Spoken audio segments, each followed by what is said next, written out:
दोस्तों स्वागत है आपका पेट की नेक्स्ट क्लास में। आज भिन्न की लास्ट क्लास है। किसकी? भिन्न की आज लास्ट क्लास है। हम लोगों ने पिछली क्लास में भिन्न के बारे में डिस्कस किया था, पहली क्लास में, दूसरी क्लास में। आज हम लोग भिन्न लगभग समाप्त कर देंगे, ठीक है। कल हम लोगों ने दशमलव भिन्न पर डिस्कस किया था, जिसमें आवर्त दशमलव के क्वेश्चन बताए थे। कौन से?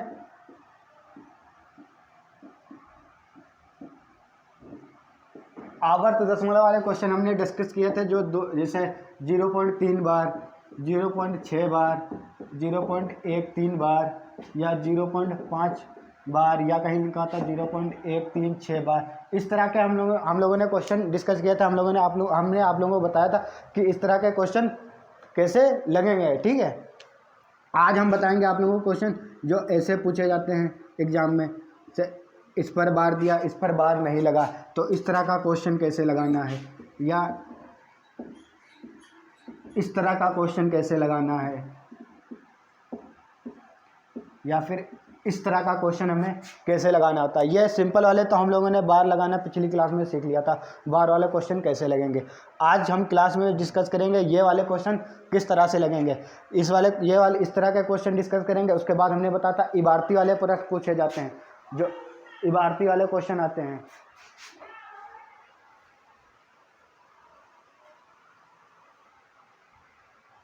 चलिए ठीक, देखते हैं क्वेश्चन अगले।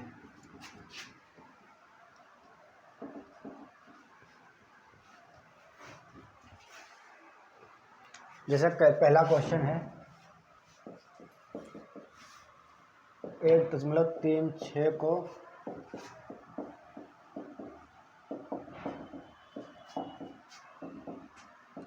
साधारण भिन्न में बदलो। क्वेश्चन लिखा हुआ है 1.36 के ऊपर बार लगा, इसको हमें साधारण भिन्न में बदलना है। किस में बदलना है? साधारण भिन्न में बदलना है। तो हम लोग कैसे बदलेंगे साधारण भिन्न? वही तरीका जैसे हमने पहले बताया था कि दशमलव के बाद जितनी संख्याओं पे बार लगा होता है बटे में उतने ही 9 लिखते हैं। तो दशमलव के बाद कितनी संख्याओं पे बार लगा? 1, 2, 2 संख्याओं पे बार लगा है, तो 2 क्या कर देंगे? 9 लिख देंगे। उसके बाद फिर हमने कहा था दशमलव के बाद जितनी संख्याओं पर बार नहीं लगा होता उतने 0 लिखते हैं। दशमलव के बाद हर संख्या पे बार लगा है, ठीक है, तो हम 0 लिखेंगे? नहीं लिखेंगे। फिर क्या कहा था? फिर पूरी संख्या ऐसे लिख लेंगे। कितनी हो गई? 136 हो गए। फिर हमने क्या बताया था कि जिस संख्या पे बार नहीं लगा होता है, जितनी संख्या पे बार नहीं लगता उतनी घटा देते हैं। किस पे बार नहीं लगा? सिर्फ 1 पे बार नहीं लगा, तो 1 इससे क्या करेंगे? घटा देंगे। घटा लीजिए। 136 से 1 जाएगा, कितना बचेगा? 135 बटा 99। अब ये 3 से कट जाएगा, 5, 3, 8, 9, हाँ कट जाएगा 3 से। 3 चक्कू 12, कितना बचेगा? 1, 3 पचे 15, 3 तिया 9, 3 तिया 9। अब कितना बचेगा? 15 बटा 11। कितना आएगा आंसर? 15 बटा 11। कितना आंसर आएगा? 15 बटा 11। ये इसका क्या हो जाएगा? आंसर हो जाएगा। कैसे बदलना है? हमने बताया था दशमलव के बाद जितनी संख्याओं पर बार लगा हो उतने 0 लिख दें, और दशमलव के बाद उतने 9 लिख दें। सॉरी, 0 नहीं, उतने 9 लिख दें। और दशमलव के बाद जितनी संख्याओं पर बार लगा ना हो, जिस पर बार ना लगा हो दशमलव के बाद, उतने उसके आगे 0 लिखते हैं। यहाँ 0 लगाने का कोई चांस ही नहीं था कि दशमलव के बाद सभी पे बार लगा। फिर पूरी संख्या लिखते हैं, फिर उससे वह संख्या घटाते हैं जिस पर बार ना लगा, जिस पर बार ना लगा हो। चलिए ठीक, ये तो समझ गए होंगे आप लोग। चलिए इसके बाद अगला देखें।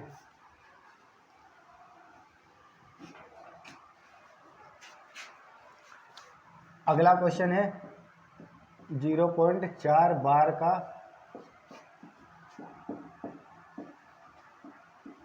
वर्गमूल ज्ञात करो।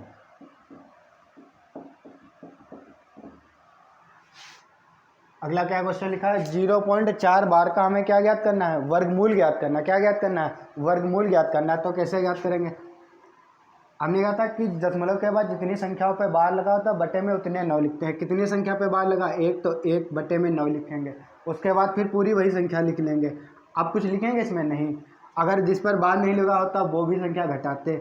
अब कितना हो रहा है? 4 बटा 9 हो रहा। अब इसका हमें क्या चाहिए? अब इसका हमें वर्गमूल चाहिए।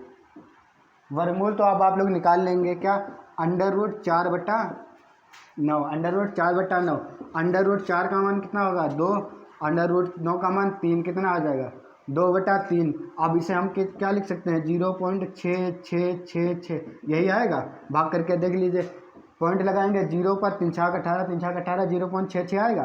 तो 0.66 अगर बार बार आ रहा है तो इसे क्या लिख सकते हैं, 0.6 बार। तो 0.4 का वर्गमूल क्या हो जाएगा, 0.4 बार का वर्गमूल क्या हो जाएगा, 0.6। पेपर में आपके पेट के पेपर में इसी तरह के क्वेश्चन आएंगे, इससे ज़्यादा हाई लेवल के क्वेश्चन नहीं आएंगे, ठीक है। चलिए इसके बाद फिर हम लोग देखते हैं इबारती वाले प्रश्न, जो भाषा पर आधारित होते हैं। किस पर आधारित होते हैं, जो भाषाओं पर आधारित होते हैं, उसे हम लोग कहते हैं इबारती वाले प्रश्न। इबारती वाले प्रश्न या कहते हैं, या फिर विविध, जो विविध तरीके के क्वेश्चन बनते हैं, ठीक है। जो भाषा वाले क्वेश्चन बनते हैं वो हम लोग कैसे लगाएंगे, ठीक है।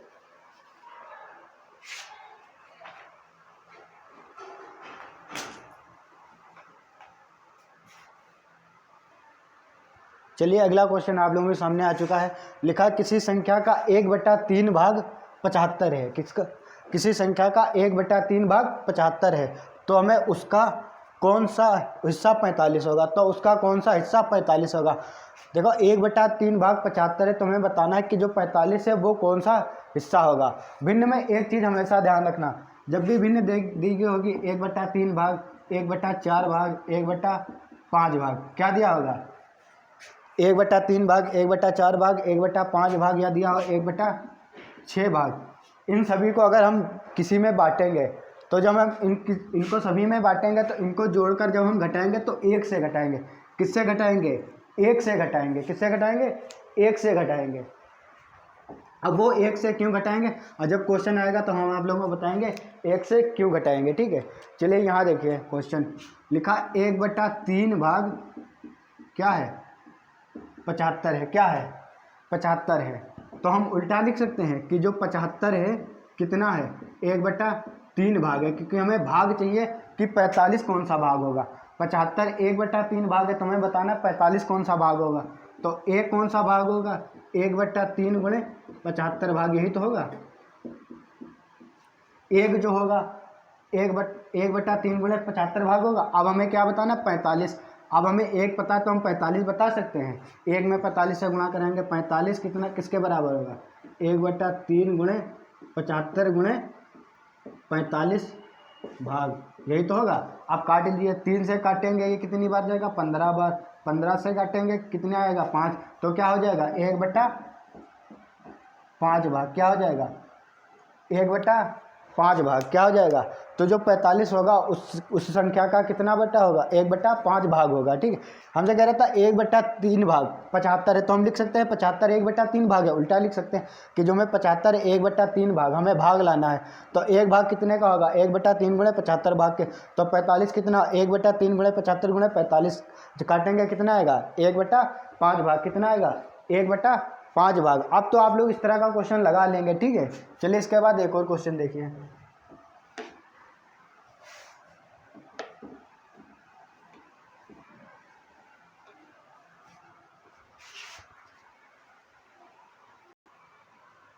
चलिए अगला क्वेश्चन आप लोगों के सामने आ चुका है। लिखा है क्वेश्चन, यदि किसी सामान या किसी वस्तु के 2/3 भाग का मूल्य 2200 रुपये, तो हमें उस वस्तु के या उस सामान के 3/11 भाग का हमें मूल्य बताना है, ठीक है।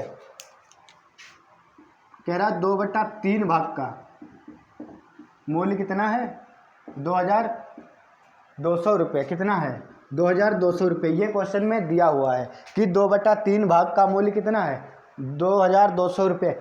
अब देखिए यहाँ 2/3 भाग का मूल्य दिया, हमें निकालना है 3/11। तो हम एक भाग का निकाल सकते हैं कि पूरे भाग का कितना मूल्य होगा उसका, ठीक है। तो पूरे एक भाग का कितना होगा, एक भाग का होगा 2200 गुणे, ये उधर जाके 2/3 उधर जाके क्या हो जाएगा, 3/2 हो जाएगा। कितना हो जाएगा, 3/2। अब देखिए एक भाग का हमें पता चल चुका है, 2/3 भाग का दिया था हमें, हमने एक भाग का निकाल लिया। कितने भाग का निकाल लिया, एक भाग का निकाल लिया। अब हम एक भाग से चाहे कितने भाग का पूछे हम निकाल सकते हैं। अब पूछे 3/11 भाग का, 3/11 भाग का हमें निकालना है। एक भाग का पता है 3/11 ही निकालना है, तो इधर 3/11 से गुणा किया, इधर भी 3/11 से गुणा कर दें। 2200 गुणे 3/2 गुणे कितना हो जाएगा 3/11, कितना हो जाएगा 3/11। देखिए 11 दूनी 22 है, ये पूरा 22 कैंसिल हो जाएगा, कितना बचेगा 100 बचेगा। फिर 3 तियाँ 9, 9 गुणे 100 कितना हो जाएगा 900 रुपये, कितना हो जाएगा 900 रुपये, कितना हो जाएगा 900 रुपये। तो उस 3 भाग का मूल्य कितना हो जाएगा 900 रुपये, कितना हो जाएगा 900 रुपये। ठीक है, चलिए इसको देखें डायरेक्ट कैसे लगाएंगे। ठीक है, देखिए डायरेक्ट दिया, देखो 2/3 भाग का मूल्य कितना है 2200 रुपये। हमें चाहिए 3/11 का मूल्य, तो 3/11 का मूल्य चाहिए, तो 2200 गुणे 3/2 गुणे 3/11। देखिए ये उधर जाएगा 3/2 हो जाएगा, एक भाग का हो जाएगा, हमें 3/11 का भाग चाहिए ना, 3/11 गुणा कर दें, तो 11 दूनी 22 से पूरा कैंसिल हो जाएगा। 3 तिया 9 से 100 में गुणा करेंगे, कितना आएगा 900 रुपये। तो उस पूरे भाग का 3/11 भाग का मूल्य कितना हो जाएगा 900 रुपये, कितना हो जाएगा 900 रुपये। अब उम्मीद है ये वाला क्वेश्चन आप लोग समझ गए होंगे। ठीक है,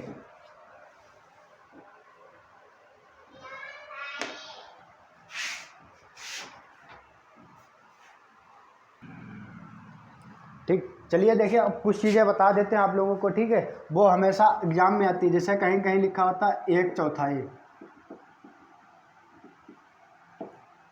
और एक आता है 1/3। देखिए 1/4 क्या होता है 1/4 क्या होता है 1/4, और 1/3 1/3 क्या होता है 1/3 का मतलब क्या होगा 1/3 लिखा हो 2/3। 2/3 को क्या लिखेंगे 2/3। अगर लिखा 1/5 क्या हो गया 1/5 मतलब 1/5 क्या कहेगा 1/5 और 1/6। 1/5 का मतलब पैथाई नहीं लिख के आएगा, वो यहीं पे लिख के आएगा 5वां भाग। क्या लिख के आएगा 5वां भाग लिख के आएगा, 1/5 नहीं लिख के आएगा। हमने 1/5 बता दिया है। ठीक है, 1/5 नहीं लिख के आता है। ठीक है, तो ये देखें 1/4 1/4, 2/3 2/3, 3/4 3/4, 3/4 मतलब 3/4, 1/5 1/5, 1/5 नहीं 1/5 या 5वां भाग। तो 1/3 भाग क्या हो जाएगा 1/3, 2/3 भाग 2/3 भाग 2/3, 1/4 1/4। अगर 4 गुना के तो 4 से गुणा, 3 गुना के तो 3 से गुणा, 2 गुना के तो 2 से गुणा। ये चीज़ तो आप लोग समझते हैं कि गुणा वाला कैसे करेंगे। ठीक है, चलिए अगला क्वेश्चन देखिए। अगला क्वेश्चन है 120 सदस्य के समूह में 2/3 पुरुष हैं तथा शेष महिलाएं हैं, तो पुरुषों तथा महिलाओं की संख्या ज्ञात करो। अगला क्वेश्चन लिखा आप लोगों के सामने। एक 120 सदस्य का एक समूह है जिसमें 2/3 क्या है पुरुष हैं, 2/3 पुरुष हैं और शेष महिलाएं। तो हमें पुरुषों और महिलाओं की संख्या अलग अलग बतानी है। ठीक है, देखिए कह रहा है पुरुष कितने हैं, पुरुष 2/3 हैं, कितने हैं 2/3 हैं, तो महिला हम लोग निकाल सकते हैं। देखिए पुरुष 2/3 हैं तो महिला कितनी होंगी, किससे घटाएंगे 1 से, किससे घटाएंगे 1 से, किससे हम मान लेंगे टोटल कितना भाग था 1 भाग था, 1 भाग में से 2/3 क्या है पुरुष हैं, महिलाएं कितनी हो जाएंगी 3 एकम 3 2 से कितनी हो जाएंगी 1/3। अब इन दोनों को जोड़कर देख लेना, पुरुष और महिला के भाग को जोड़कर देख लेना, इसका मान हमेशा 1 आएगा। कितना आएगा 1 आएगा। देखिए अब देखिए पुरुष कितने हैं 3 में से 2 पुरुष हैं, 3 में से 2 पुरुष हैं, महिलाएं 3 में से 1 महिला है, कितनी है 1 महिला है। अब देखिए कुल कितने दिए हैं, कुल 120 हैं, कितने हैं 120 हैं। अब पुरुष की कितनी संख्या है 2/3, महिला की कितनी संख्या 1/3। हमसे पुरुष पूछा गया है, पुरुष और महिला दोनों पूछा गया, तो पुरुष 120 में से कितने हैं 2/3 है, कितने हैं 2/3, तो 3 से काटेंगे, 3 एकम 3 चक्कू 12, कितना आ जाएगा 40 दूना 80, कितना आएगा 80। पुरुष कितने हो जाएंगे 80 और महिला 120 में से 1/3 महिला है तो कितनी आएगी 3 चक्कू 12, कितनी आएंगी महिला कितनी हो जाएंगी 40, कितनी हो जाएंगी 40। ठीक है, देखिए पुरुष की संख्या 2/3 दी थी, हमें महिलाओं की संख्या याद करनी होती तो हम किससे घटाते हैं 1 से घटाएंगे, कितना आएगा महिलाएं कितनी आएंगी 1/3, कुल कितने थे 120, उसमें से पुरुष 2/3 है तो 120 का 2/3 कितना आएगा 80 और 120 का 1/3 कितना आएगा 40। पुरुष कितने हो जाएंगे 120, महिला कितनी हो जाएंगी 80। ठीक है, ये तो था नॉर्मल क्वेश्चन। ठीक है, इसके बाद चलिए इसका जो अलग टाइप का क्वेश्चन आता है वो बता रहे हैं।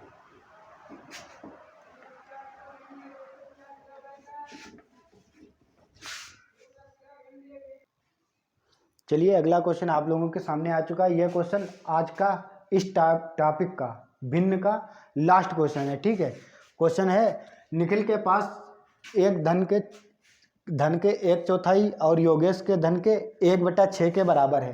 कह रहा है कि जो निखिल का धन है, निखिल के पास जो धन है उसका 1/4, योगेश के पास जो धन है उसका 1/6, दोनों क्या हैं बराबर हैं। यदि दोनों के पास कुल 600 रुपये हैं तो उनके बीच धनों का अंतर हमें बताना है। क्या बताना है धनों का अंतर।